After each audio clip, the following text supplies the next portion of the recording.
So guys, here's a short video of what I think happened to the DC-6. As you can see, I'm printing the cowls with a Chrome PLA made by a company called Giant Arm.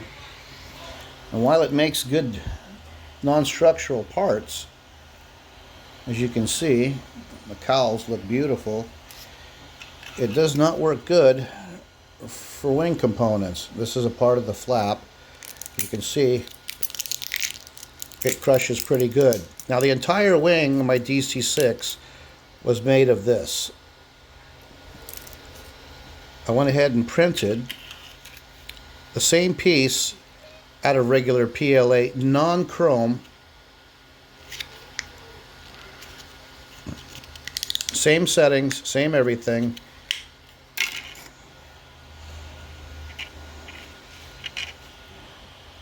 That's why the wing failed.